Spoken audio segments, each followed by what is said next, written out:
Hi everyone, আসসালামু আলাইকুম। আপনারা সবাই কেমন আছেন? আশা করি সবাই ভালো আছেন। সবাইকে রমজানের শুভেচ্ছা। তো অনেক দিন ধরেই আমাদের খেতে আসা হয় না, তো আজকে অনেক দিন পর জমিতে আসলাম। এসে দেখি মোটর পাড়ে যাইতেছি। তো যাইতে যাইতে দেখি ধানগুলো মোটামুটি মাশাআল্লাহ হয়েছে। তো অনেক দিন পর আসলাম, এসে দেখি মোটরের অবস্থা পুরা ঘাস মাস দিয়ে একবারে মুঞ্জে গেছে। তো একটু ছিঁড়ে দিয়েছিলাম, সাথে দেখি কচুপানা দিয়ে মোটর ফ্যানের লগে বাইজা রয়েছে, সবগুলো ছুটে দিতেছিলাম। তো প্রায় 1.5 মাস পর আসলাম বাড়িতে, এসে দেখি এই অবস্থা। তো সবগুলো ছুটে মুটে দিতেছিলাম, দিয়ে দেখতেছিলাম কারেন্ট আছে কি না। তো কারেন্ট তো আছে, তো ভাবলাম যে মোটরটা চালু করি, দেখি পানি কীরকম।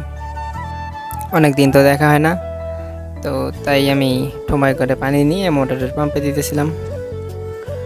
তো সকালের ওয়েদারটা আমার কাছে ভালো লাগে, আর আপনাদের কাছে কেমন লাগে অবশ্যই কমেন্ট করে জানাবেন। তো আমি সকালবেলা উঠে গেছিলাম মোটর পাড়ে, তো মোটরটা চালু করলাম, সুইচ দিলাম, দেখিও মা পানি বের হয় না। তো কি আর করার, কবি বলেছে একবার না পারিলে দেখো শতবার।